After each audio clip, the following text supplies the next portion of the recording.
How's everything? I feel the Scorpio energy, and I also feel today that we're going to be more precise. Yesterday, we were looking at the big perspective, and today we're going to be able to go in and pinpoint a few things to give you more of a feeling of what is a star codon and how can we start to tap into it and work with it. So I'm excited for today. Yeah, beautiful. Yeah, definitely the Scorpio energy. And what's really interesting is that the star codon of Eve, which we're going to speak about, and some others, but that's actually in this whole process of the geometry, that's actually overlit by gate 71. So it's really interesting, as I say, that it's so auspicious that we're starting this whole process in that pure yang energy of transformation. And of course, we're in the Orpheus 13th zodiac sign as a deacon at the moment. So the serpent bearer, which are revealed in the book, is actually Sophia, the mother of dragons. And so that's all that link to the DNA, to the serpent life force or the dragon life force, the Kundalini energy. And it's really interesting that Eve is in that geometry. And just to explain that when this all came through and this arrangements of the star codons, this is actually this is actually perfect to the DNA code. So a lot of people, when they bring through transmissions, a lot of it is their interpretation.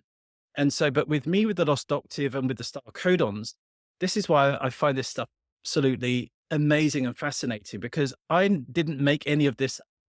This is actually how the DNA code is choreographed, how it's constructed. And so when you actually see this, it's so amazing that all of these things fall into place. And so that's why I say that everything that you'll get to learn about this is through the genetics is perfect, through the astrology is perfect. It's not something that I've decided, oh, I can just try and fit these pieces together.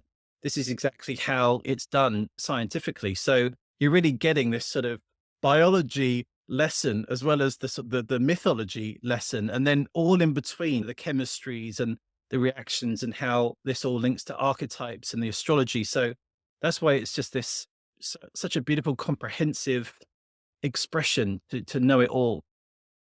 So we'll go straight in because we got lots to get through and I'm super excited about sharing this. So where we got to yesterday.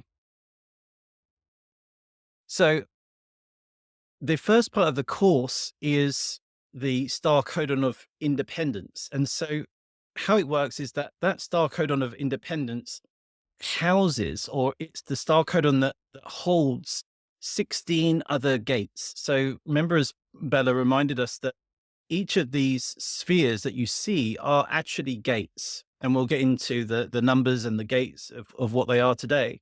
But essentially that independence is the overlighting part, and all of those gates are part, their base theme is independence. That's why I say that the star codon of Eve is in independence, because it's the sense of first humanity. It's this, in order for anything to be created, it's perceived as separate until we really understand what independence is.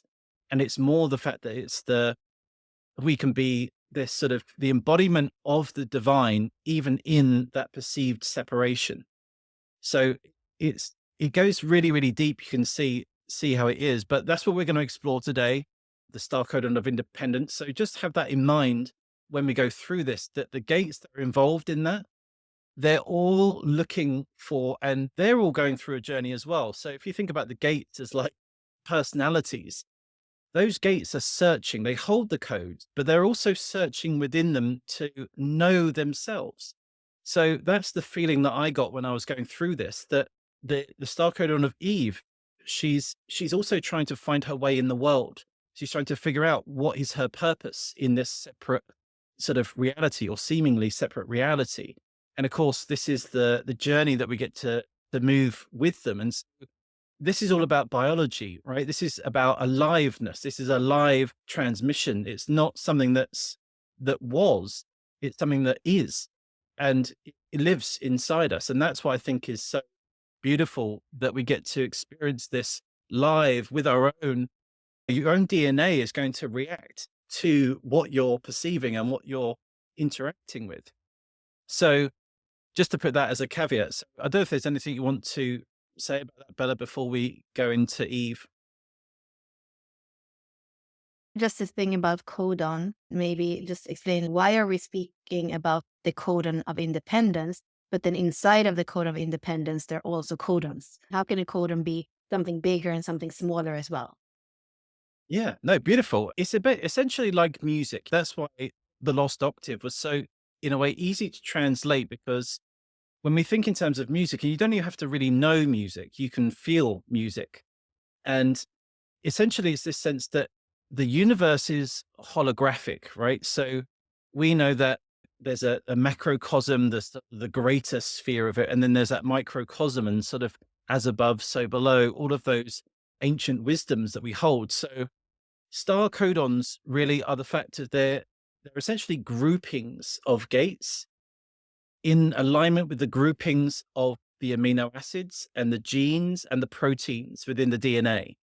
And so that's really where we're already starting at an advanced point here, because this geometry is actually fourth dimensional. So we're actually already starting this whole process in this understanding of the fourth dimension, which popularized as the sense of time. And this sort of fourth dimensional star codons, these are linked to the astral plane and the emotional body. So the 3D planes, and I'll show you all of this as we go through. The 3D is that form, is the physical nature, and then the next body in our auric field is the emotional body or the astral plane, and that's the fourth dimension. And so that's really we're trying to bridge the gap between the physical realm and the higher realms. And so we go through each of these dimensions like we go through each of the auric layers until we reach that point where we feel that wholeness of the complete aura and all of our bodies. And then that's when we can really accelerate through into the multidimensional self, because it's kind of like you can't jump through dimensions because they really wouldn't make any sense to you. They just look like complicated geometries. So by doing it like in this way of going through the emotions, right? And that's the sort of the call for the Aquarian age from Pisces, from the water into the air element, is that we need to make sure that we heal, clear, and activate and allow the rivers of our nadis, of those energetic channels, especially through the emotional body. And this is going back all the way through our ancestry as well. We need to clear those in order to get to the next level of the mental plane, and then so on. So yeah, so star codons essentially are, you could say, they're groupings of gates.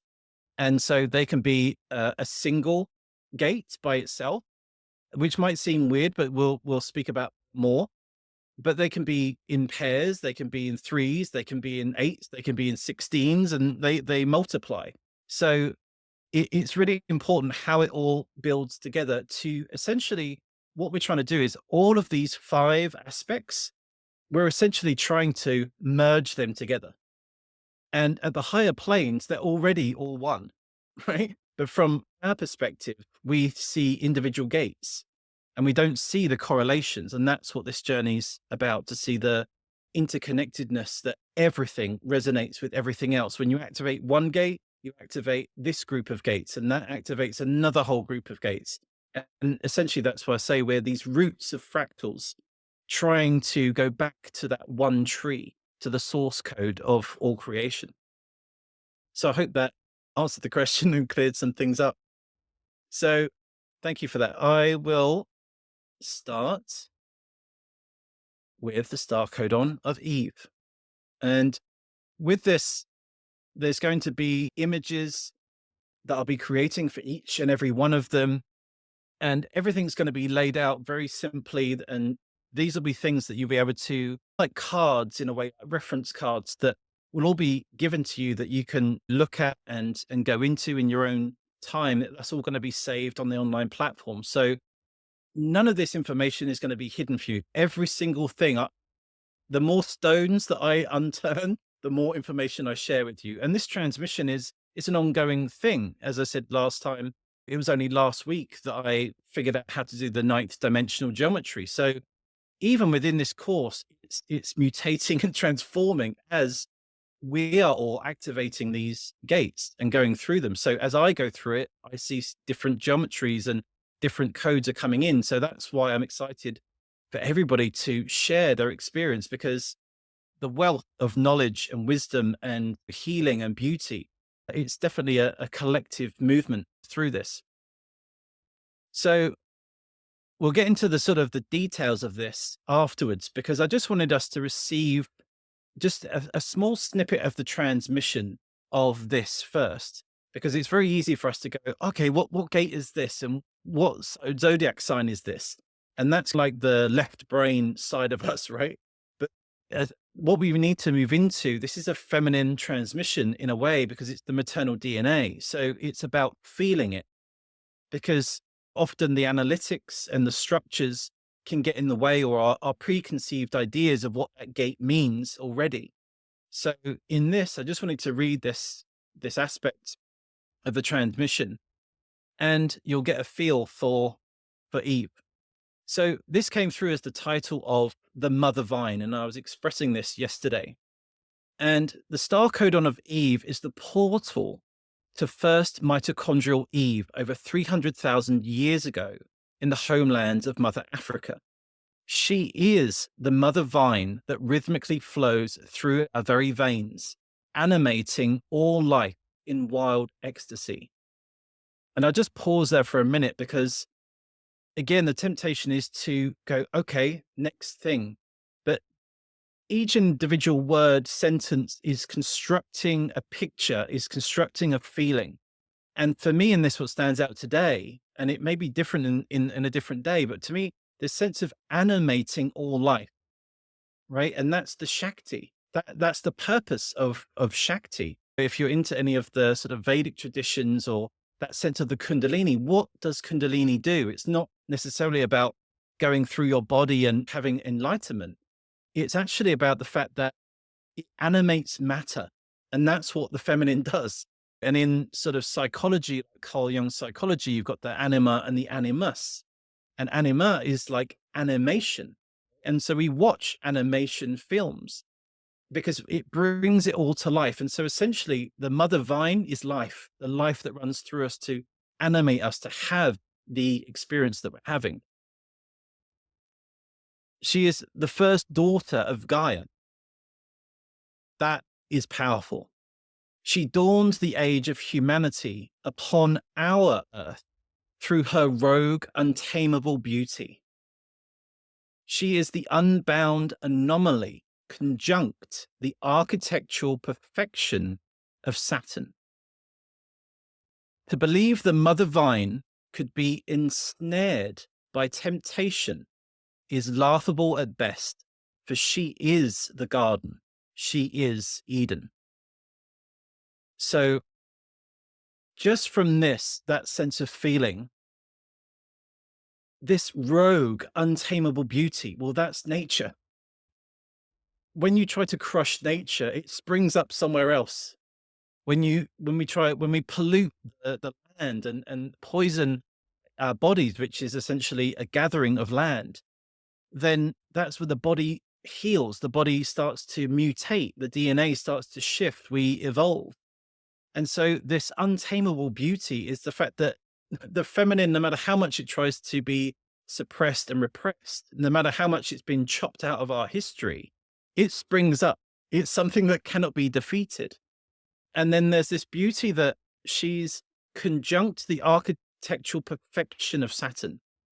And if you know anything about Saturn, in all of the histories, it's the sense of architecture. It's the sort of masculinity that is the ladder. In order for the snake or the serpent to climb the ladder, for the vine to weave through the fence. So Saturn is like the fence. And you see this in gardens where there's these beautiful walled gardens and the lawn is perfect and everything's just so. But Mother Nature, she'll break through concrete because it's untamable. There is no way to stop that from happening. And that's the beauty. That's why I say that she's here to upset the balance in order to create balance.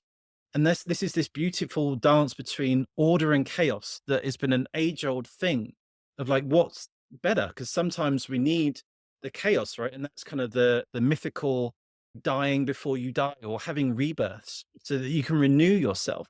Even skin, when it's sort of burnt, then it heals and then it regrows and our body shifts. And so this is what Eve stands for. It's not a person. It's the living life force. It literally is the Shakti. So everything that you see that's animated, Eve is there. Eve is the one that's driving this force. And the fact that she is the first daughter of Gaia. So how I saw it for me was that Gaia is our mother, right? So she's the ground. She's the one that holds everything.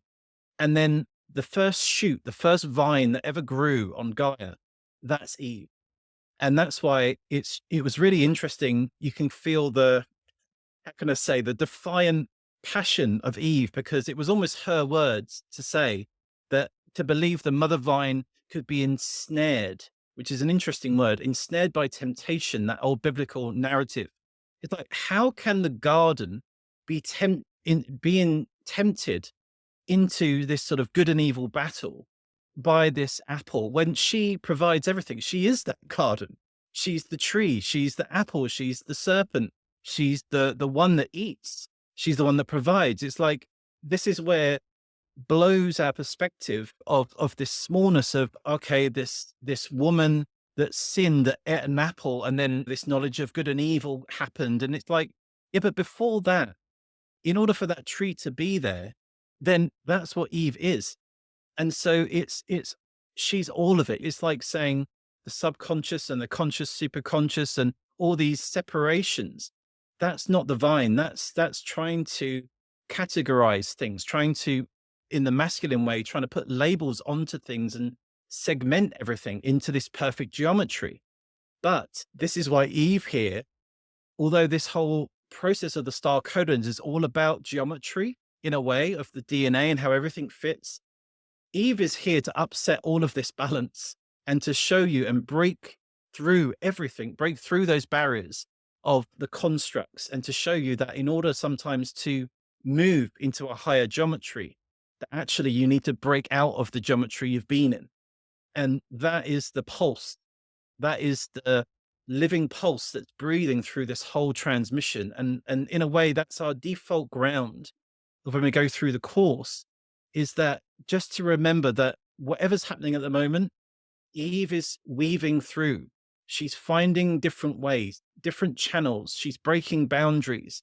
Even if you're not aware of it, the fact that you're just receiving this transmission and going through it, you've agreed to go through and you've agreed to evolve on a conscious level. And that's what we need in the world, is conscious participation on a mass level. Even if we can't feel it and it's in a subtle plane, you may just feel that you notice that you don't react in a certain way in your emotions. And you're like, wow, that I didn't even do anything. But you're doing stuff in that subtle way. So I don't know if you want to share anything about that for you, Bella, how that makes you feel. And, obviously from this is my experience, like I said, on a universal level. And then I have my sort of my own personal experience through it.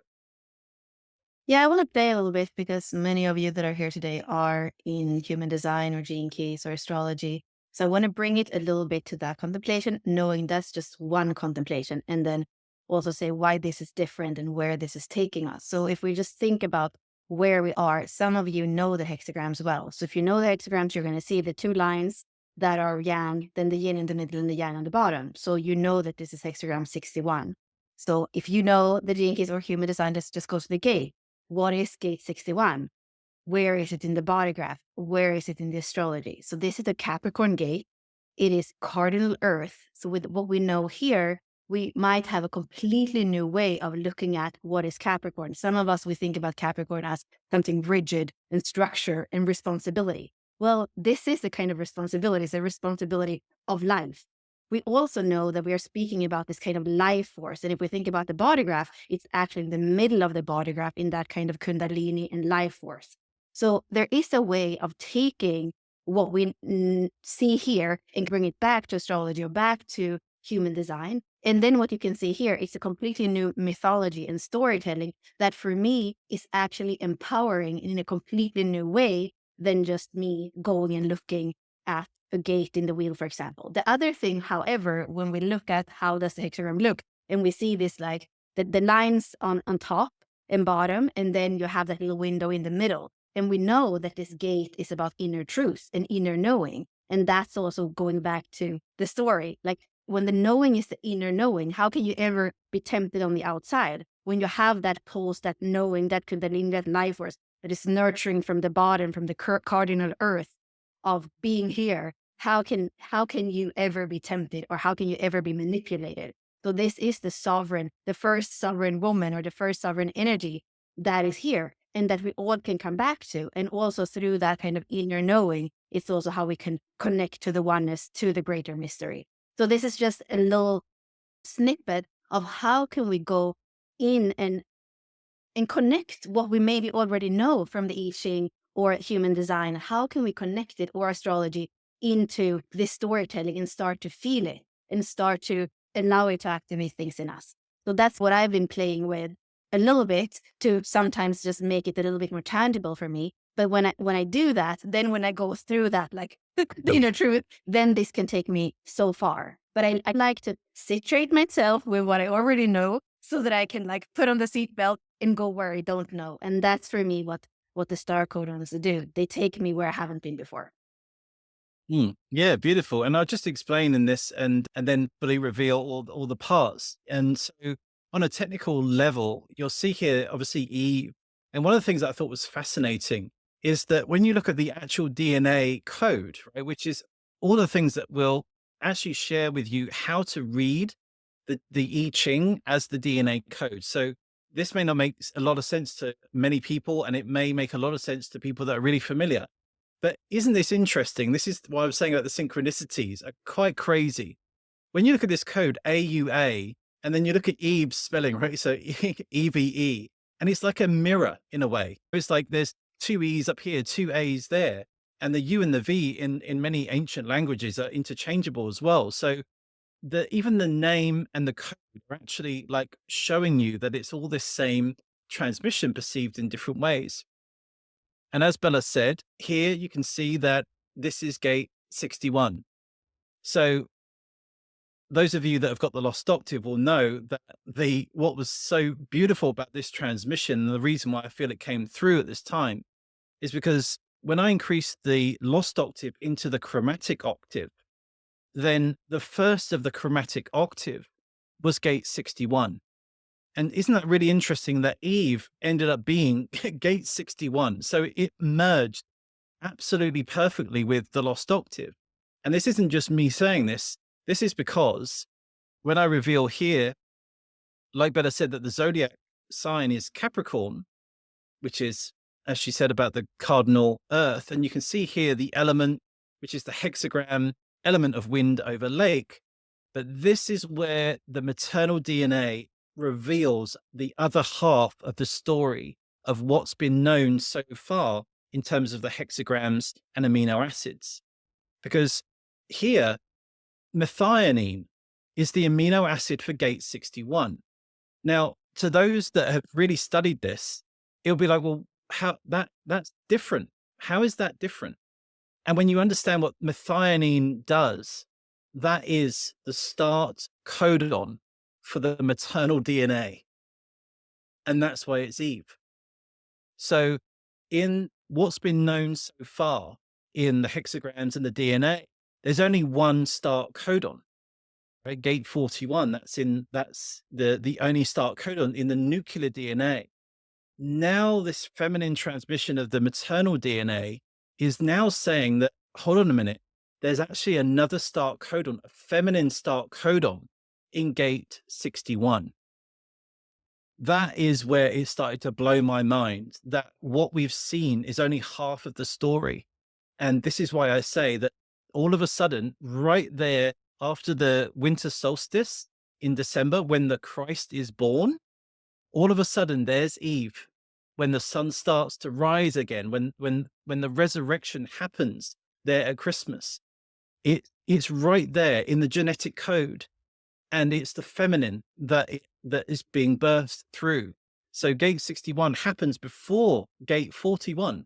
So where we thought that the genetic code started in gate 41, Aquarius, it actually starts before that. And this is a much older aspect of our DNA. Remember that this can be traced back to first humanity, 200, 300,000 years ago.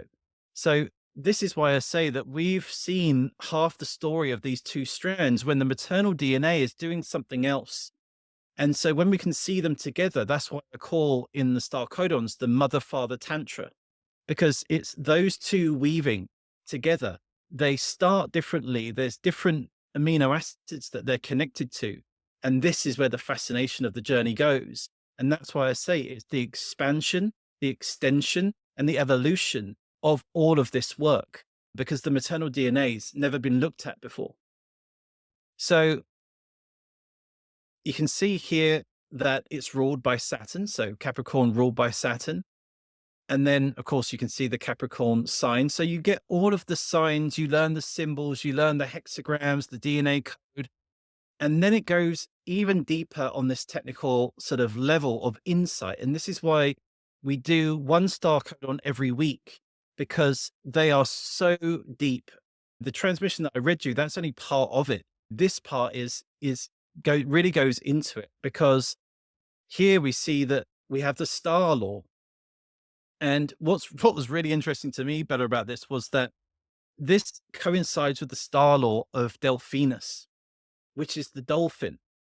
Well, that's really interesting that Eve is connected to the dolphin frequency through the astrology and the DNA, and it's the star codon. And so many people have that connection to the waters, to the sense of the whales and the dolphins. And I remember writing once about that the dolphins long to be human.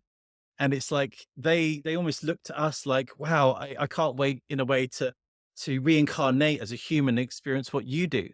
And dolphins are fascinating in terms of they're in that maternal space for a lot longer. I think it's 12 months they're in that maternal space for, compared to our 9 months.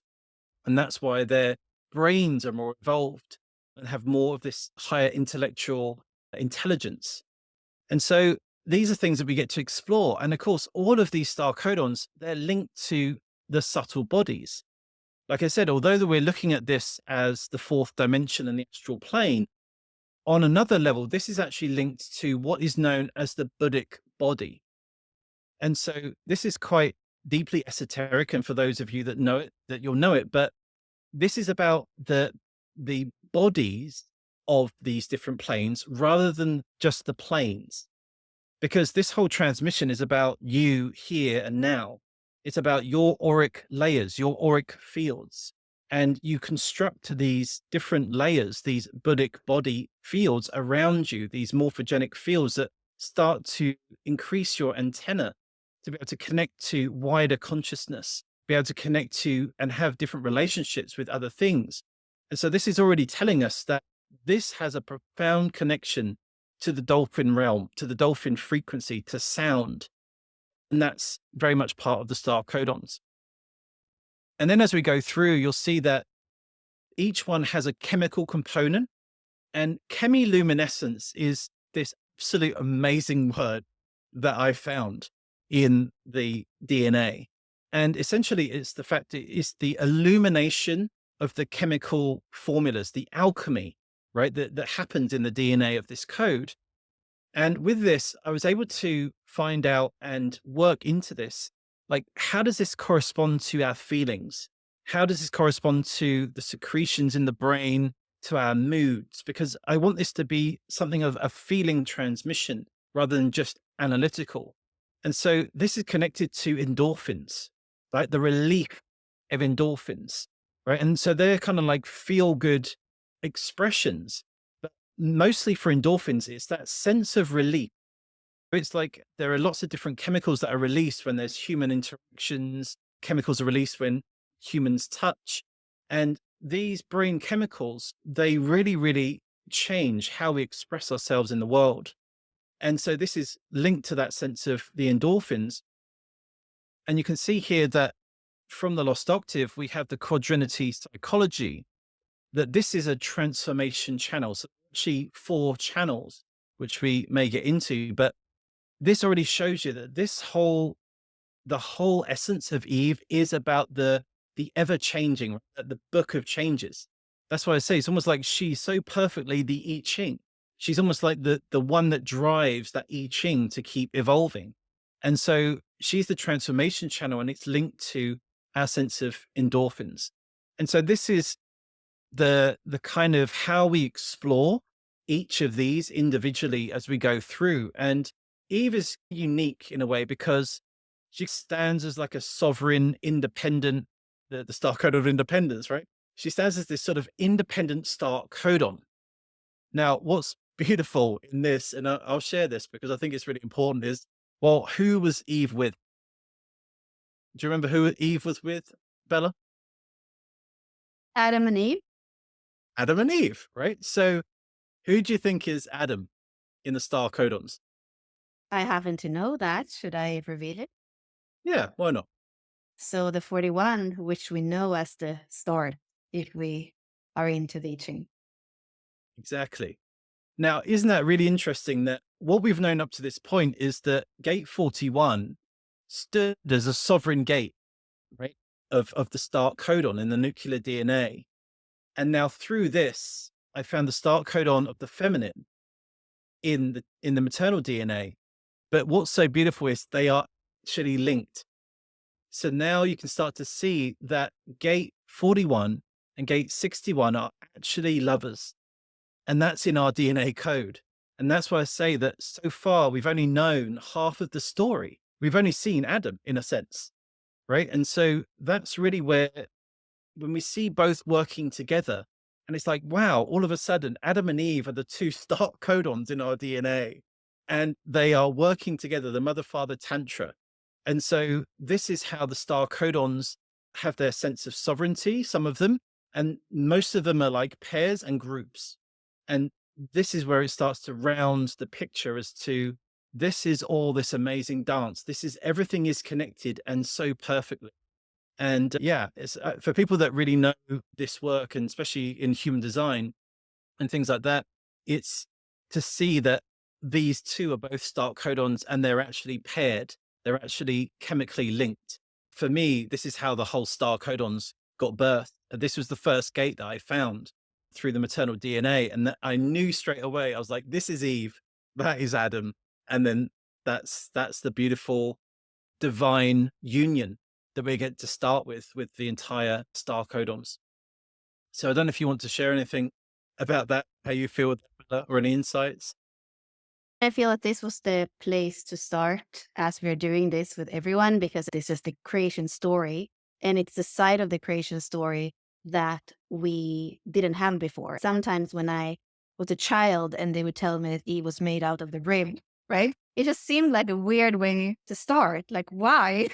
And here I see a love story where there are two sovereign beings that are coming together and a new kind of marriage and possibility. So starting this journey with the star codons and with Adam and Eve in a completely new light and in a completely new way of coming through us. That for me feels exciting and it also feels alive and true. Yeah, that's so beautiful. So yeah, what a great way to start. So I'll move into speaking a little bit about how they're grouped, and then we'll go into the star codon of independence. And again, write in the chat if you have any questions about this and how you're feeling about it. It's so great to see. So this is like interesting in itself, this 3D grouping, right? Because often we actually draw a lot in 2D. And so, in a way, that narrows our bandwidth in terms of how things are possible. Because even when you look at a cube like this, it's interesting when you focus on it, which part is the front bit and which part is the back bit. And this is where this sense of perspective, right? This was the Renaissance movement in art where they started to use perspective in their drawings. It wasn't anymore just a flat plane. And that's how we need to start to feel about the hexagrams, about the I Ching, about our geometry, because our physical form isn't a flat piece of paper. And so that's why it's so important to see how dimensions work. And this is a very typical sense of a 3D geometry of the cube. And you can see already that, well, that's interesting that we have 8 gates here. So in the third dimension, like the octaves, that there's already groupings of 8. And so this is where we start to see that one individual gate that you have is actually part of an even greater whole. It's part of an octave already in the 3D, and that's not even been explored yet. So let alone the fact that when we move into the fourth dimension, which is this geometry, which is a cube inside a cube, right? In its most simplest form. So all of a sudden, we double an octave as we go into another dimension. So we had 8 gates, and now we have 16 gates. And that's where you see the 4 different colors of the star codons that I showed you about: independence and resurgence and convergence and providence. And so that's why I say you have the physical plane, the 3D, and then we move into the emotional plane, the astral plane of the 4D, because it's the sense of that there's something inside something, right? And it's like our divinity inside our shell. But the amazing thing about the fourth dimension, which is connected to the sense of time, is the fact that what is inner becomes outer. So in the fourth dimension, geometry moves. Right? So it's like a pulse. So it goes, the smaller cube becomes the larger cube, and the larger cube becomes the smaller cube. So they're forever replacing. And that's why I say, imagine like Adam and Eve is like this in your body, in your genome. And that's the movement of creation, right? That's the dance of the two codons coming together. And they're both starting different facets of the DNA code. And then we move into the next plane. And I'm just showing you the planes to give you an idea of how this starts to emerge. And you start to see this sense of complexity, right? And that's why I say we need to do the work in the third and the fourth, so that when you look at this picture in the fifth, you can read this like you could read a book. That's what we're getting to over this year, is that you can look at these things and you understand them, and you can perceive the different cubes and depths and the different geometries and gates and the different astrology and how it all merges together. And then you'll see as we go through is that when we move into the sixth dimension, it's like, whoa, like overload, no idea what that is. It like looks super complicated. At the same time, it looks like amazing, right? It looks so fun. Like imagine being able to look at that and know exactly how to read that. And that is a reflection of what's going on inside your body. So think about the processes that you'll be doing about knowing yourself. If you can understand that geometry and the DNA code and the hexagrams and the astrology, imagine how you're going to be able to understand all of the parts that make up yourself and your life. And this is why I say that when we move into hyperdimensional humanity, the new human, these are like the codes, the blueprints that we anchor, so then we can start to see reality. We can separate our, the triggers from our reactions. We can start to take control over and notice our emotions and notice our thoughts. And we can start to alchemize this because we know that everything's connected. There's no sense to despair in any of this as we tackle some quite difficult subjects as we go through the star codons. Like I said, the maternal DNA, she's not shy. She's like, it's like that facet of Kali Mars in there to say, okay, let's face the worst things. And so when you know these geometries and you know all of the star codons, you can move through this with amazing confidence. And even for me, because Bella knows I love to geek out on all this stuff. So I drew all of these, right? So all of these I actually drew because for me in meditation, I love to do like open eye meditations where I draw, because I go into this rhythm of this.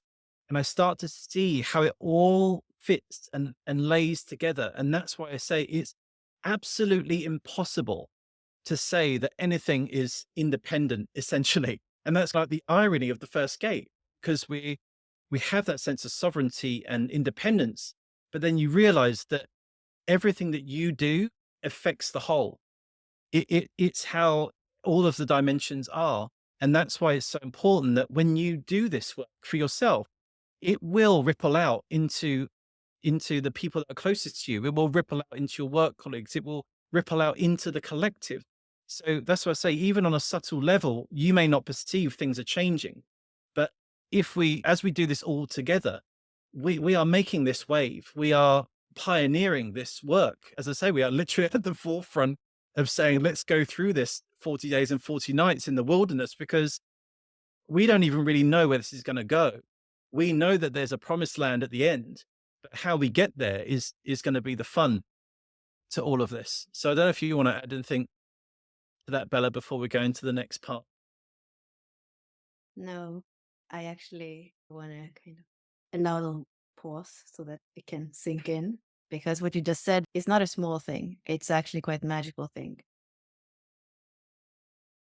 Yeah, I think one of the things I wrote in the Star Codons was the more multidimensional that we become, the more whole that we will feel. And you can see here that we start with 8 gates.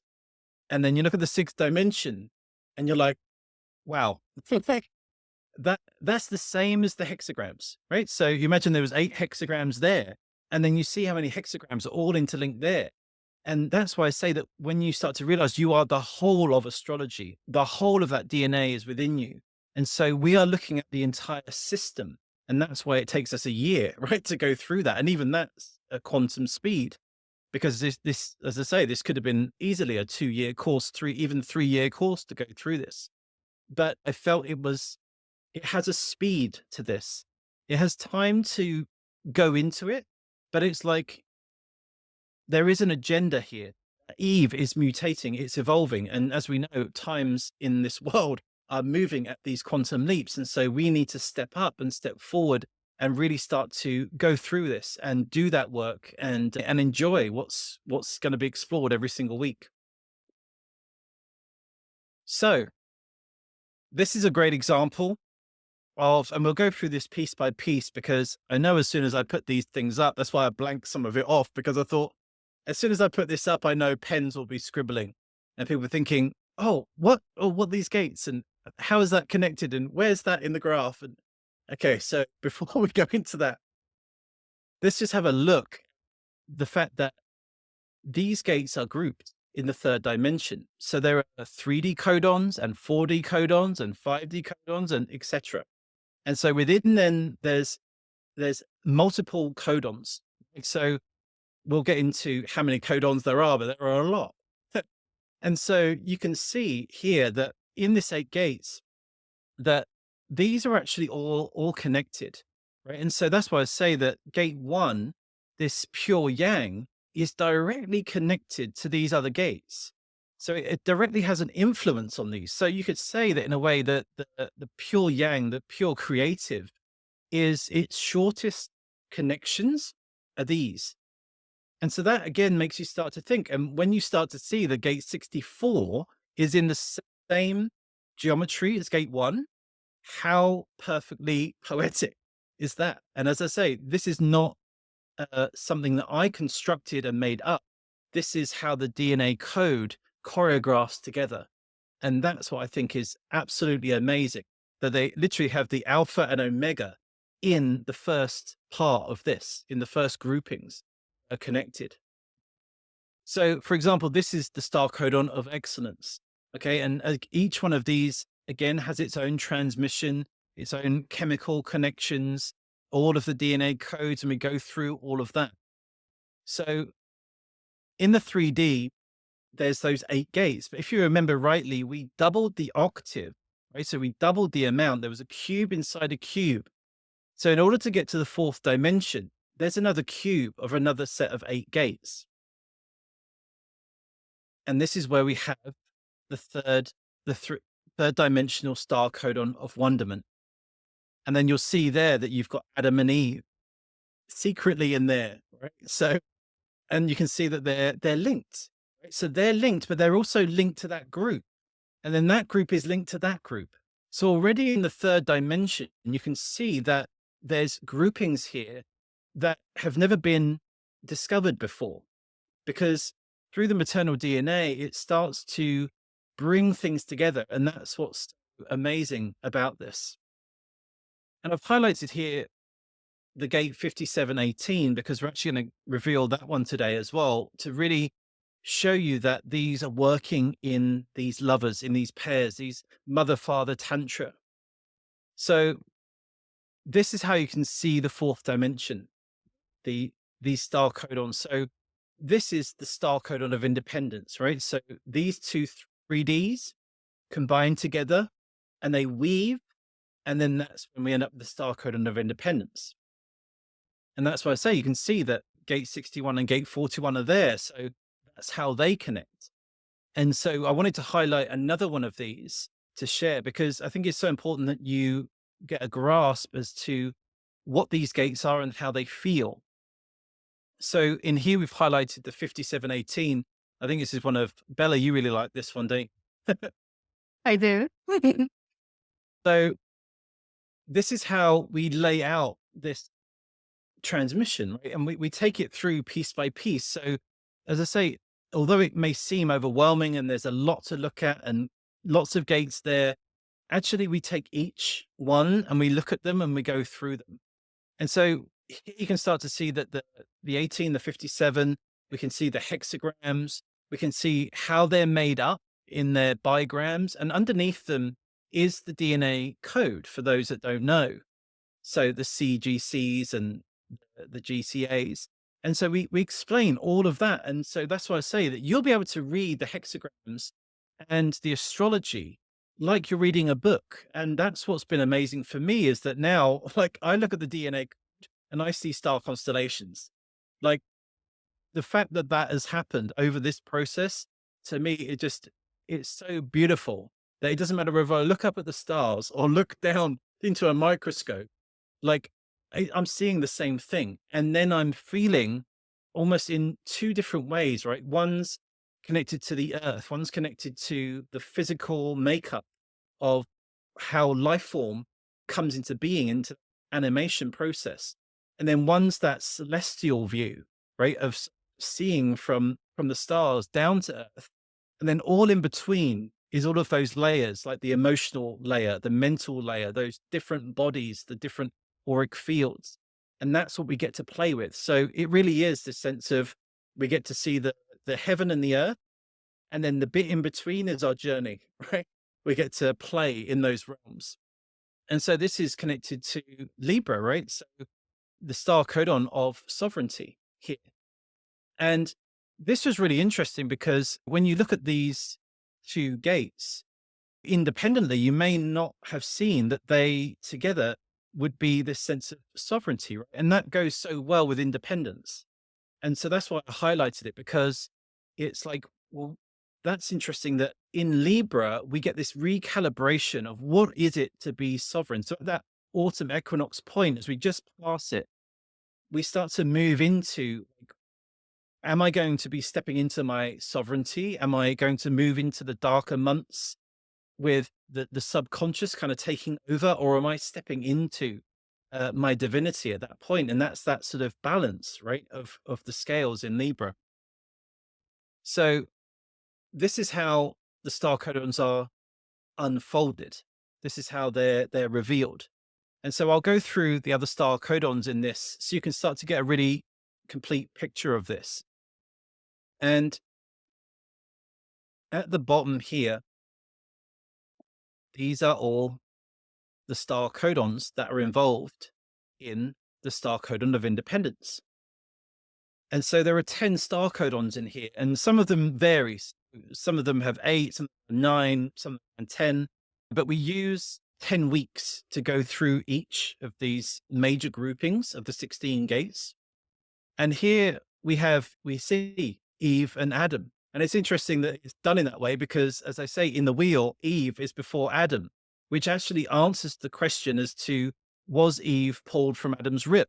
Right? And I really go into this because the DNA code actually reveals the truth about that story of who came first and was man created from woman or woman created from man. And the DNA code actually tells you the exact story, which I think is amazing. And so we have some really interesting and amazing ones here, remembering that the theme is independence, right? So the star codon of Eros, the star codon of Tantra. So there's a lot about the lovers, right? There's a lot about sexual union because essentially that is what life is, right? And so often that's a lot that's cancelled out of our sort of archetypal understandings of things. Often it's tried to be quite clear cut. And that's why I say the mother line, she's about life. It's about procreation. It's about the fact of enjoying the fact that we get to connect on that level using the conscious ways of tantra to embrace our eros and to understand what that even means on this deeper level. So we move into that amid the star codon of sovereignty that we have here. And then it's really interesting. It gets really funky at this point because then we're called into, I think it's another one of your favorites, Bella, is the star codon of morality, because it's like, yeah, we can indulge and we can make love and we can enjoy life and there's all these things. And then this moral compass is also woven into these groupings. And that's obviously, as we know, right? That's part of the Adam and Eve story as well, is this sense of the good and evil. And like we have to make our own sort of find our way into this. And so I know, Bella, you've used this a bit as like a great way is like a barometer, like a leveler of like, is this the morality? Is this connected to that star code? And it's a great way to start to feel and look at life in the through these lenses. And of course, being gate one, being here, we have that pure yang energy, which is Kundalini, right? And so I say it's the pure Shakti here. And that's what leads us into these other ones, which are, they're kind of like those mystical ones in here, like the star codon of the ineffable, right? So the ineffable is like, it's like non-describable. It's sort of like, it's like the essence of life that you can only experience. It's very hard to write. And I remember when I was trying to write about it, how am I going to write about the ineffable? Because anything I say in a way detracts from it, but it's more that the transmission leads you to experience it. So it's like opening the door and saying, follow me. And then once you arrive, then that's where you just get to experience it and feel it. And again, the same with the void. It's like, how can you write about the void? And again, the transmission's not about trying to tell you what to think or feel. It's giving you the pathway, the sort of genetic pathway, astrological pathway to experience what the void actually is. And it's a very different, being maternal DNA, it's a very different look as to this sense of it's just a nothingness. It's much more feminine, much more beautiful than that. And it's so amazing to do. And then you have this sense of the becoming of who are you becoming through this? Right? And that's where the star codon of independence, that's what it's all about. So this is how all of this fits together. And as you can tell, when we go through each of these gates with all the psychology, the astrology, how the DNA works, the transmission, like there is so much here. And that's why I say, like every single week, we're just going to take, say, the star codon of sovereignty. We would look at that, go into that transmission, and then start to play in that realm. And then we have the whole week to see how that works in our life. And so, yeah, this is really how it works. I don't know if you want to share your views on this, Bella, and how you feel about it. Yeah, I love it. And today we're coming to the nitty-gritty of it that I was so excited for all of you to see. If you remember from yesterday, we looked at the overview and we saw that there were those four colors or four worlds or four processes. So we are looking today at the pink one. That's what you see in the middle, right? And it's so beautiful here too. You get to see it in 3D and in 4D. And also the first question that Robert was answering, what's a codon? So you see these different groupings and we're calling them star codons, all of them. What we are going to dive into is what you're seeing on the bottom, which is the 10 star codons. So in each one of these worlds or processes, this one is the pink one, there's going to be around 10 star codons that are the pairs. And the pairs are like lovers. And especially in this one, you can actually see from the words that they are very much like lovers, like the Eros and the Tantra, right? The Kundalini, the becoming. So here we can also start to seal into a theme that in this case is the theme of independence. But what does that mean? That's the discovery, that's the exploration that we will go into. Now we are looking at the skeleton or the scaffolding of what is it that we're going to do. Thanks to these star codons within each one of the colors, we are going to be able to unfold and unpack and unlock everything that's there. The other thing that you're going to be able to see, for those of you that know the wheel, you're going to see that in the pairs, they are not far away from each other in the wheel. So they're somewhere on that spiral where they are feeding into the same. So they might be in the same sign, like here in Libra, or they might be on the cusp between two signs. Even in just the normal way of seeing it, they are quite close, and I can understand why they have something to do with each other. So we get a little bit of help when we start to explore what we already know in astrology and I Ching and human design. But then this takes us to places we haven't been before. And even just looking at those 10 words, Eve, Adam, Eros, Tantra, sovereignty, morality, Kundalini, ineffable, void, and becoming. Even there, I feel like I have a story of the stars that's like starting to activate in me. No, absolutely. And that's why I say, like, what is the star codon of independence, right? As the whole, the overlighting. It's made up of these components. And that's why I say it's more of a case of that we formulate the idea of what does independence mean? Because maybe it reshapes your understanding of what independence means for you or other people because we go through this. And that's why I say your outlook in how you move through your life, it will change because it can't not, because you start to realize how many factors compile and merge together to create this sort of harmony within this. And that's why I say that imagine when we move into the next dimension, right? There's even more gates that merge. And that's why I say have to take it by dimension. So you feel happy, you feel comfortable, you've gone through each door, you have a feel for it, you can go back through those channels. It's almost like once you've opened the door, you can always go back and find it again. And so all of these different pathways within you, within your own consciousness, you'll be able to, okay, that room, I remember what that room smelt like, felt like, what did I experience?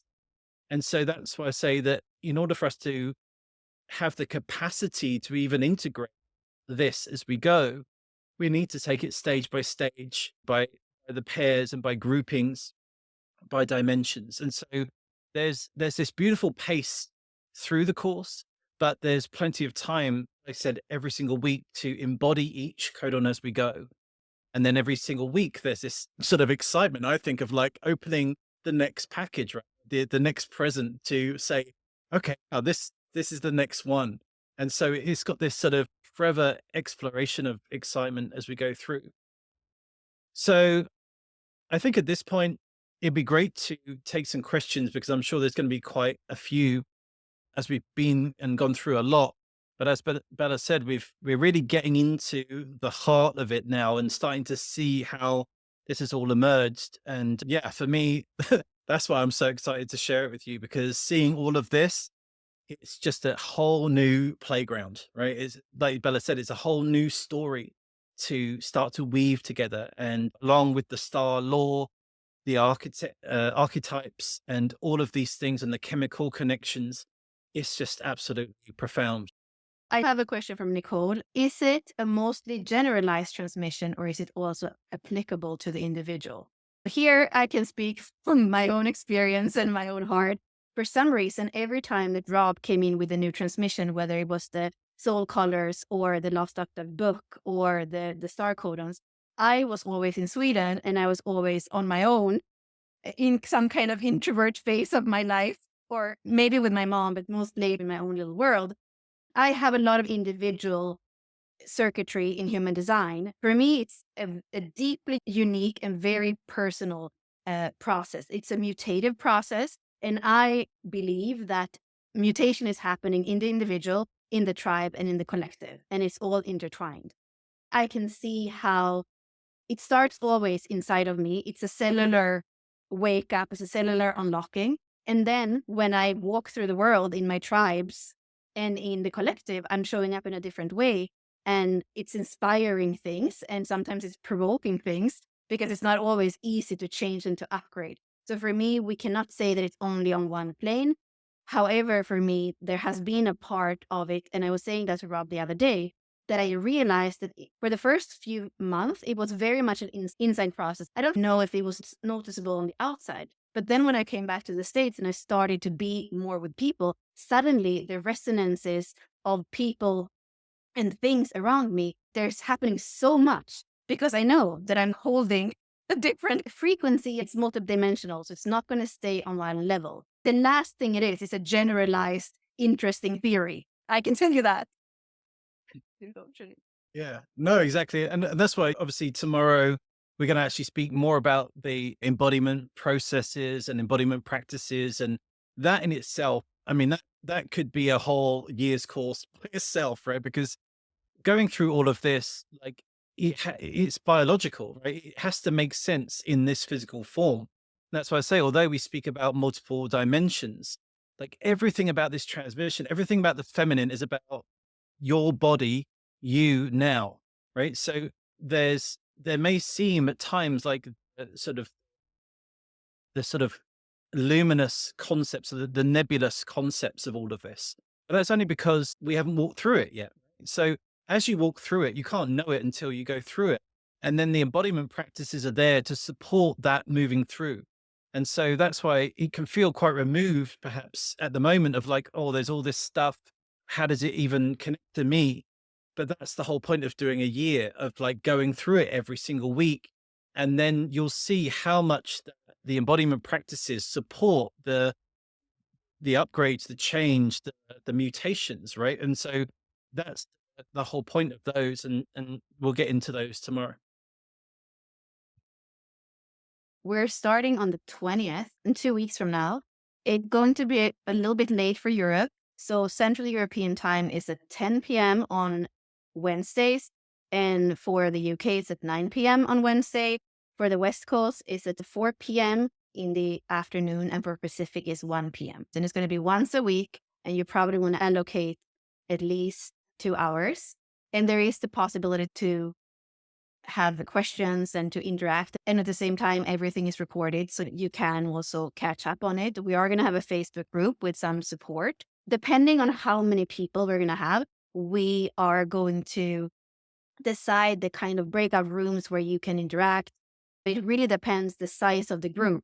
Because if it's not a big group, we're going to be able to journey a little bit more with you. I think we're going to may take a break at least over Christmas for at least 1 week. So the schedule is set to start on the 20th. Even if you feel like you can't be with us for the first weeks, it still makes sense to jump in because we don't know how long we're going to keep it open and we don't know if we're ever going to do it again. In 1 year, this is the third transmission that has come through for Rob. And he seems to be like me, like, why are we going to do the same thing again? So even if you have like, oh, Wednesdays, you cannot always make it, I would still like feel into, get your sacral response, get whatever is authority you have to feel like, is this for me? And find a way to come in if it feels right. Yeah, absolutely. No, so we've got plenty of time, right? So even if you don't make that Wednesday, you'll have the recording on the online platform that you can go into, listen, and of course, then you've got the rest of the week. So it's not going to accelerate so fast past you because it's just one per week that we do. And so, yeah, plenty of time to catch up and to then respond. But I said, bring your questions to the next session or in the support group, whatever you need. Yeah, this is a good question. Will there be a book about the star codons or just a course? Yeah. Well, to be honest with you, yeah. I mean, it took me 9 months, right? It's every single day, 9 months to write the Lost Octave. And so this is the same size, if not bigger, right? Because it's the Lost Octave was about the octave gates, which obviously was like the master gates of the whole.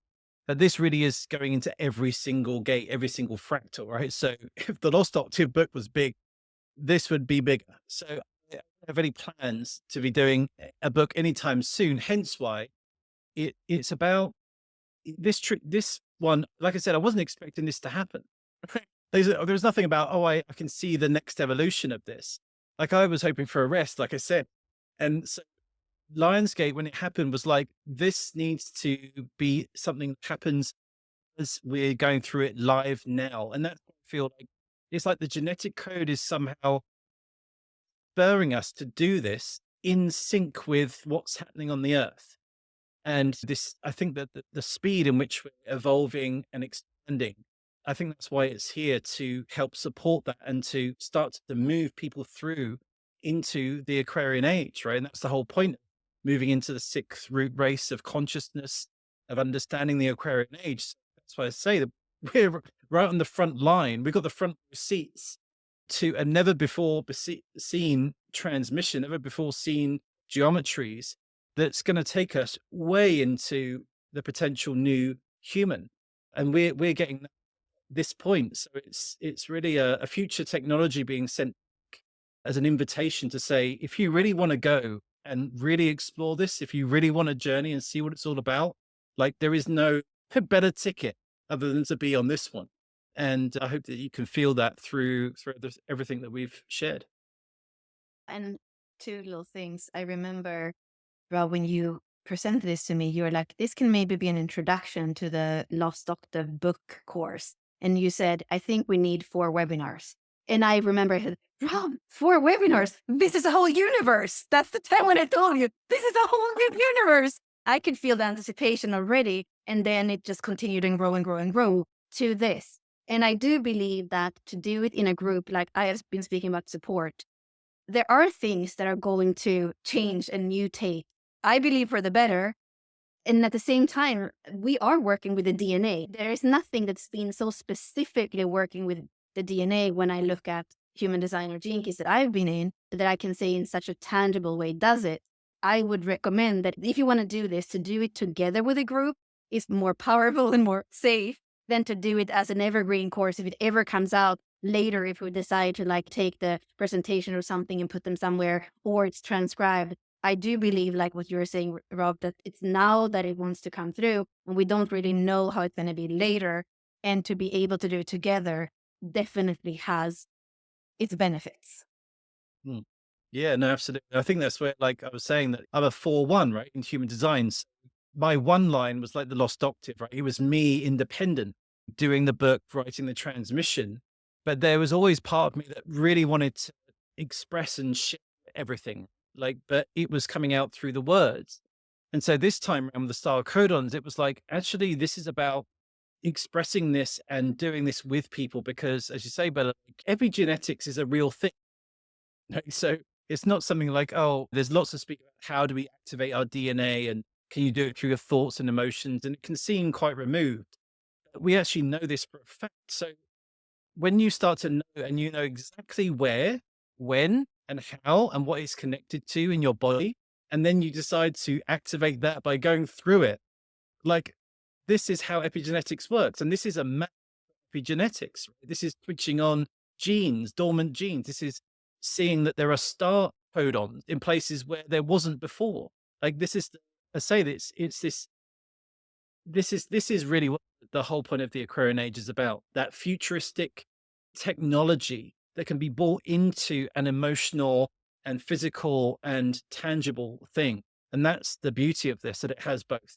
It has the expansion as far as you want to go, all the way into that ninth dimension.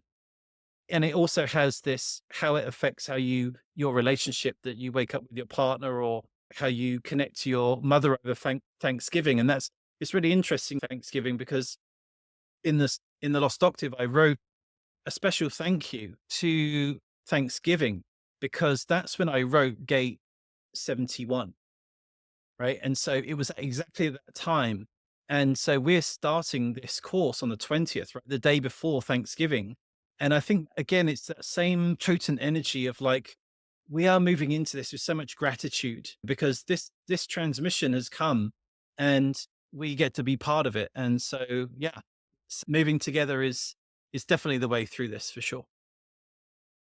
Okay, a couple more questions. So this is the personal question that somebody was asking when you were telling us about Eve. So she's saying she's in the gene key, so she has 61 as her IQ or her Venus, and she's wondering if this archetype is connected to Sirius or Lemuria. Well, I mean, yes, essentially, because it's more about new Lemuria. So it's kind of like, because remember I said that the DNA code, I traced Eve all the way back to Africa, right? And so we get to explore more about Africa and and where New Lemuria is. So I would say, especially as Eve's revealed this maternal DNA part of this code, because like if you think about the I Ching is like part of this sort of wave of transmission, and then sort of Ra moved into that flow and then added more onto that. And then it sort of like evolved. And so it's sort of like everything's just revealing itself at the right time. And so the fact that Eve is saying, by the way, I've been here since the birth of humanity in the genome, and I'm only just revealing now in 2024 that I'm right here. So that's pretty auspicious. And so that's why I say that it's probably more the fact of connecting her to New Lemuria, because that's what this project's about, is about the promised land of where do we actually find places on the planet are birthing the stick root race, which are activating DNA codes. And that's why I say I've actually outlined parts of the actual planet are in sync with the DNA code, which is just it doesn't get any more physical than that. So yeah, I would say new Lemuria for sure. Then we have similar questions as yesterday about the tropical and the true. Are the codons located according to tropical astrology? I would love if it's applicable to the true sky. Yeah. So just that if you think about it, that if you imagine the wheel, right, of 72 gates, or in the I Ching it's 64 gates, right? So that's your wheel. And so it's really different ways of astrology is like how you want to carve those gates into different sections, right? So, like I said, with normal tropical, it's divided into 12 equal 30-degree signs, right? And then in the constellational, that's where you get the different slices of the pie, right? So some of the pie is 40 degrees and some of the pie is 10 degrees. So in a way, it doesn't matter whichever way, whatever system you want to use, it doesn't matter. The gates are what the gates are. The DNA is what the DNA is. How you decide to say, okay, no, 61 is in Aquarius, for example. Maybe you in sidereal, that's what you decide. Well, then that's fine. It doesn't affect what the Star Codon of Eve is about, because she is what she's saying she is. And whether you decide that it's in, say, Aquarius, or I make that reference to Saturn and the perfection of Saturn, because Saturn's geometry, right? So even if it's not linked to Saturn as an astrological zodiac sign of Capricorn, then Saturn still stands for matter and architecture. So that's what Eve is sort of the defiant one about. It's about creating chaos in the structure of order, right, in order to create balance. And so it's sort of like a flip script. So yeah, whatever you want to use, because there's multiple different ways. The Jyotish, the Vedic systems, all of the different degrees, variations, whatever constellational system you want to use, it doesn't matter. You just apply it to this. You carve up the wheel however you want to carve it up, and it will still tell you the same story. It might be slightly different nuance, like Aquarius is shifted there or whatever. It really doesn't matter, because this is on a sort of a, a micro fractal level and a multidimensional level. It's applicable to everything. Thank you. I'll read a question and I have a couple of things I want to say about it. My question is around the embodiment and integration aspects. I want to know more about the preparatory aspects embedded in the course, and if we need to allow for a period of preparation before learning about this in-depth material. The question touches upon the concept described earlier about the clearing of the different energy bodies and pathways or nadis before embodying the higher frequencies as those described in the Star Codons. I know about the embodiment focus of the course and wanted to know more about the period of preparation before diving into the material. Is this preparatory period also the 40-day aspect of the course described? So from my point of view, why I sit here and I feel like I'm in integrity sitting here is that this course, I come from, my initiation is with plant medicine. So I have a long tradition with the Red Road. And as that is using something outside of yourself, a plant spirit or a plant molecule in order to be able to bust through and go deeper and go in and die and come back and all these things, like whatever you feel about it. And I wouldn't say that everybody should do that or that everybody has a biology, a makeup that's good for. What I feel with this material is that it actually works from the inside out. So it works on a cellular level, and the cells are really intelligent. They know what they are ready for. They know when they are ready to upgrade. So for me, this is actually a quite gentle way to work with it, because it's you that is breathing in and filtering and integrating something that you already know, but it's more remembering. I think that is very, very helpful. And we're going to speak about that tomorrow when you're going to be able to feel into those embodiment practices. But of course, also just in general, I start my mornings with breath work most of the days. I have an energetic hygiene where I have some open centers in human design. So I am aware of that. I'm going to do some shaking and I'm going to do some toning and some things so that I feel like I'm in energetic integrity. And that is important for this work, but it's as important for your life in general. I would not be afraid that I'm not ready. And that's also why today and yesterday, I wanted also to bring it back to the basics. If you come from astrology or human design or wherever you come from, even if this is advanced material, it's not really like you can't come in. I would like anybody to come in and anybody to feel ready. And I would even hope that if you're here today, that the synchronicity of the universe is so that we could actually say that you're ready if you're here. But of course, feel into it, sleep on it, send messages to me or Rob, ask questions if you feel like there is a hesitation. I would not say that there is a 40-day preparatory time. You do have a couple of weeks before we start. There is an early bird pricing for the rest of the week, but take your time. To wait a little longer and pay a little bit more might be better than to just jump on it in your high and then feel like it wasn't right. So that would be my reply to that question. And thank you for that concern or that hesitation. I think it's a very important thing to know before we jump headfirst into anything. Yeah, beautifully said. And yeah, great question as well. But what's quite, this is why I say about synchronicity, right? This is quite funny because the title, like Eve, Star Codon of Eve, the title was the Mother Vine, right? So they all have their titles. The title of the Star Codon of Sovereignty that I showed you today, the title is Born Ready. So this is why I say it's just so magical, because the whole point of this sovereignty is that we delay that often, right? Because it's stepping into yourself, stepping into who you are. And there's this weird sort of sense of like hesitation, this delay. And it's like, in a way, that delay will always be there. And the Star Codon speaks about that you're always going to improve. You're always going to be able to refine more and more. But at some point, the universe calls you out and says, well, you're born ready. You're already it. You just need to know that. You just need to realize that. And so, same with the preparation, is that the whole point of this is that we take you piece by piece, that we take you gate by gate or star codon by star codon. So it starts to layer things in. That's what I say, week after week, just build, just like going to the gym or any good habit. You keep going week after week, you get stronger, you get more confident, you start to see how it all, if when you start anything, it's always going to be this sort of sense of, do I need to do anything beforehand? It's like, no, just start running. It's just like, just get your clothes on, go down the gym and just get there. Just even arrive, right? Because that's the first step. And then the second step's like you arrive and then you start to walk or you pick up a weight, whatever it is. That's the whole point of why it takes a year, because if we tried to do this any shorter, then yeah, you'd probably need to be prepared. But as the fact we've got a whole year to play with, it's designed for us to do. It's designed to take us from 3D into the next dimensions. And that's the beauty of it. Yeah.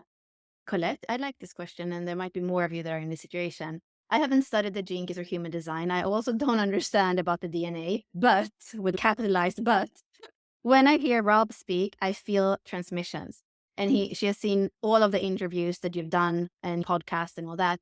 And she wonders if that's a good course for her, even though she doesn't come from those more traditional paths. Amazing. Yeah. And the thing is, what makes this really interesting, because is that the wealth of knowledge that has, right? She's been in the human design system. It's just amazing. When I asked her, like, hey, I found this and this, like, what's your thought on it? And she just comes back with, oh yeah, that's connected to this, this and this. And I'm like, wow, okay. Like, it's so cool to do that, have that reflection, because to me, this is brand new, right?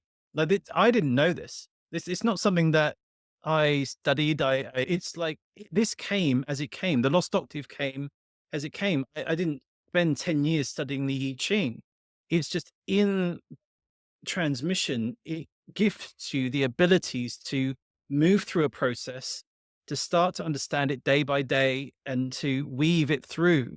And so that's why I say, like, really, if you're the one that's going to know if you're ready to do this, and like I said, that everybody is born ready and you're never going to necessarily feel ready. It's already just something that's like, okay, let's just go.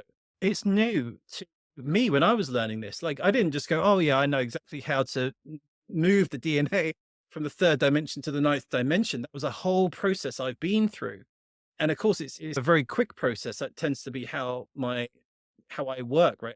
How it happens, because I think it's about me bringing it in to share with everybody else. But it's if I can do this, if I can learn it, and that's why I say I found the cheat codes to show you how to read a hexagon, how to read the DNA code, how to see that these geometries fit together. Like it's so piece by piece. And my background is sports coaching. So I've spent many, many years coaching children or to adults, but mainly working on coaching kids. And it's trying to take really complicated things that you want them to do and to bring it down into exciting, a way to remember, a way to inspire, a way to empower. And that's really what I feel is like my kind of path, is to take something that's really complicated and to say, like, look, all you need to do is this and see for yourself, see these patterns, see these ways in it all works. And so I would say, if you're brand new to this and you have no idea about anything, that's actually perfect, because you're learning the intricacies of everything stage by stage. And as I say, this is the whole I Ching. It's all of the decans, it's all of the astrology, it's all of the star codons. So you're learning the whole system stage by stage.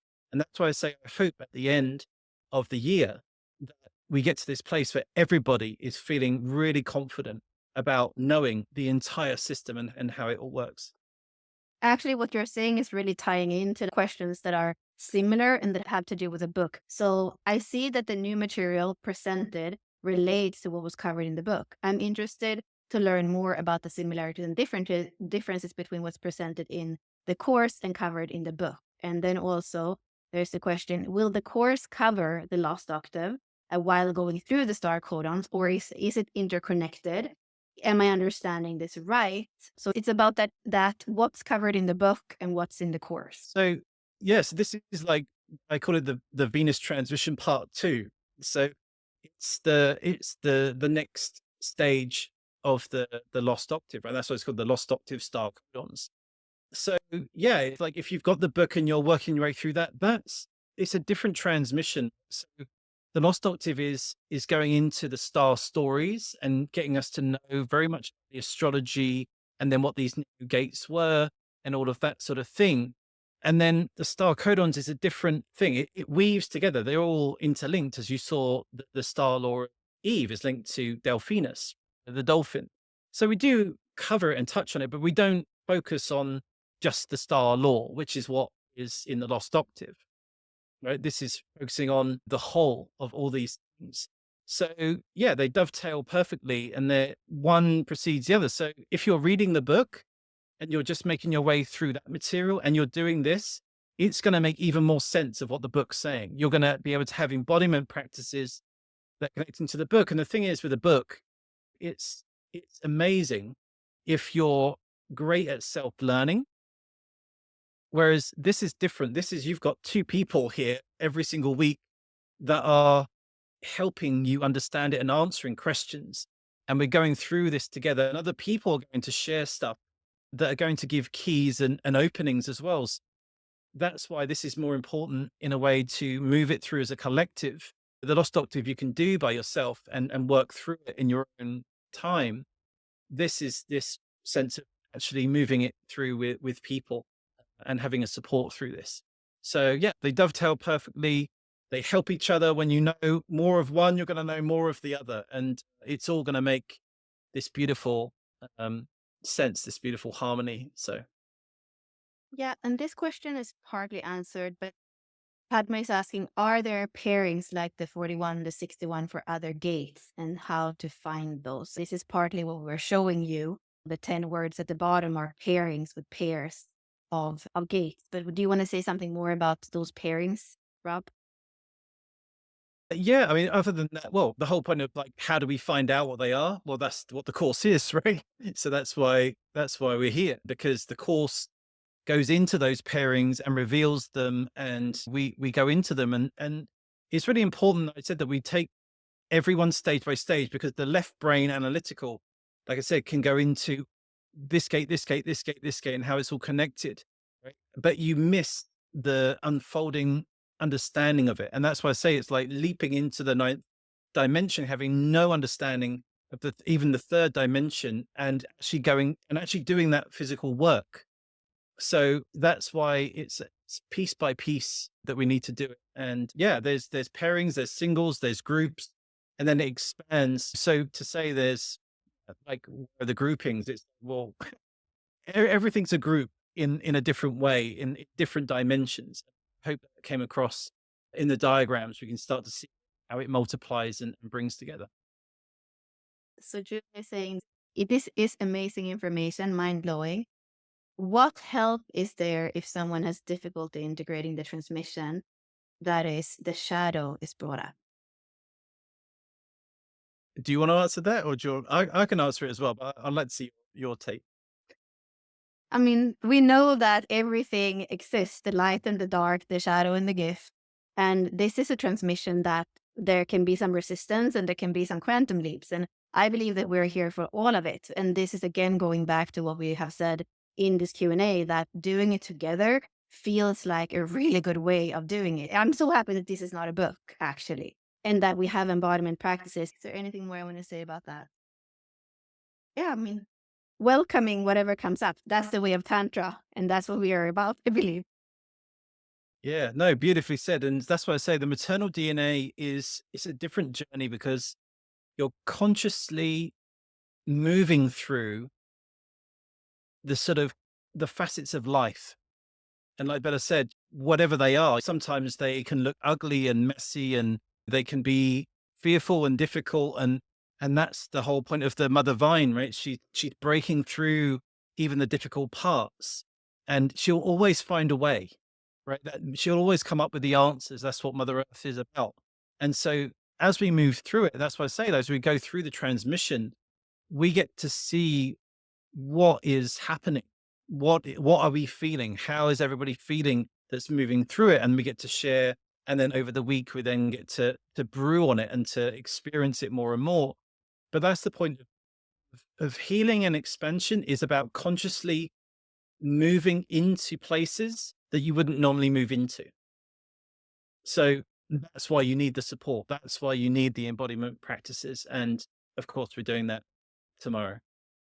And also knowing that the embodiment practices that we are going to suggest for you, they are not crutches. It's not like, oh, try to take a walk or try to take a bath when you feel not good. These are not crutches to be able to manage a little better. It's exactly what Rob is saying. These are practices to move through it. So that's also the difference sometimes when we try to just make something feel a little better, and then really we have something that allows us to actually move through it. Yeah, absolutely. So Jess is asking, what is it that links Eve to AUA? I think you had it on the slide. Remember, we were speaking about the geometry and how it was interesting, how it looked. So maybe you want to say something about that again. Yes, other than that, so that's part of this, is like I say, the DNA is linked to the DNA code, like the AUA, that is linked through the hexagrams. So the way in which the hexagrams are laid out in the I Ching. And so that's all the thing that we'll cover on how to read that DNA code, how to read the hexagram, and why is those letters. I think perhaps what you're asking is, why did I think it was linked to Eve in that mirroring? It's just like an observance, right? So as I'm going through how numbers and words and letters and all these things combine, there's like a direct reflection there of the fact that there's the same letter, two E's, two A's.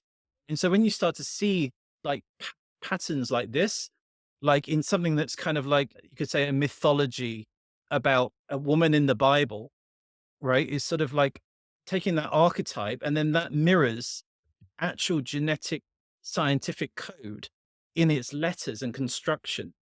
That's when you start to see. So they're the threads. Like for me, when I see those patterns, that's a doorway. Like that's like, oh yeah, I found. I don't even know what I found, but I found something amazing. That's when you just like go straight into that door, and you're like, there is going to be something amazing at the end of that, and that's exactly what happened, right? You could say the whole Star Codons was birthed because of that connection. When I saw that and I knew that was Eve, first woman, and I saw that DNA code, I was like, I'm going to open this door. I can feel the golden thread is just going to unravel something. And that's what became this whole universe, as what Bella said. Yeah. Do the codons correlate to sound frequencies? Yeah, there's a whole section on music. I can speak about that tomorrow. Mm, Obviously, as with the lost octave, all of the gates I laid out were connected to not just musical notes, but frequencies. And that's the music and sound and language. We'll get into that tomorrow. That's a huge part of the embodiment practices.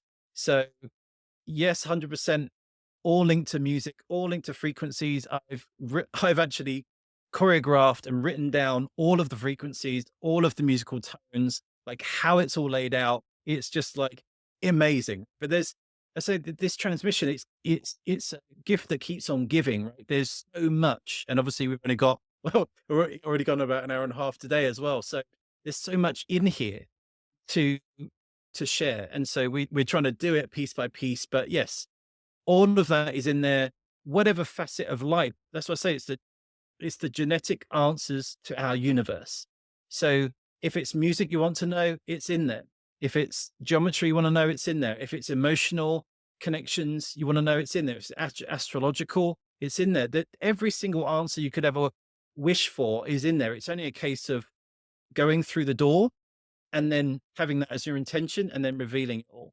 And that's what I'm here for. I love geeking out and finding out all those bits. So yeah, you're as this probably develops over the year, I'll probably be finding even more golden nuggets and secret parts that weren't shown to me this time because I haven't gone through fully certain doors. Right? So only when I go through a certain door will I can say like, "Hey guys, like I went through this week, and like I found that this was connected there, and I never even saw that at the beginning." And that's the beauty of it being something living, and it will continue to be that. So that years later, after we've done this journey, like snippets of information will come out, and how things will evolve. Yeah, it's an exciting chance to be, as I say, on the very forefront of all of this. Many questions was about this. So if you have seen on the website, on the very bottom, it does speak about becoming an emissary. So we'll speak a bit more about that tomorrow. And then there were questions about the investment. So you do have the investment here. This is the early bird price. This is until the end of the week. You can, of course, do it per month instead. So that then it's a little bit easier. And it's going to go up around $400, I believe, next week. So you have a little bit more time to think about it. You can fit into if you want to split it up or if you want to do it in one payment. But of course, if you're already thinking about the emissary thing, it seems like you're with us on the journey. So yeah, sleep on it. Today, I feel like you have a little bit more tangibly starting to see the pairing, starting to see those 10 star codons that were together. So the whole geometry of the star code of independence that they live in. See this that one also where it comes from in the 3D with those two that come together, the cubes, right? Like today, I feel like I can sigh out because I feel like we've shown you so much more to be able to feel into more what this is about, both in a more tangible sense, but also a bit of a felt sense with the story of Adam and Eve, basically. So hopefully today you have a little bit more, like we say in Sweden, flesh on the bones to be able to know what's your next step. Yeah, so good. So thank you for that, Bella. And yeah, thank you for all of the questions. And like I said, that's why we did it in a three-part series because so much to cover. And we'll do the emissary stuff and we'll do the embodiment practice tomorrow. So again, there's so much amazing things in that. I look forward to sharing with you tomorrow all about that. And yeah, great to share this space with you. Thank you, Ben. Been amazing as always. And yeah, thank you, everybody. And I'll see you tomorrow.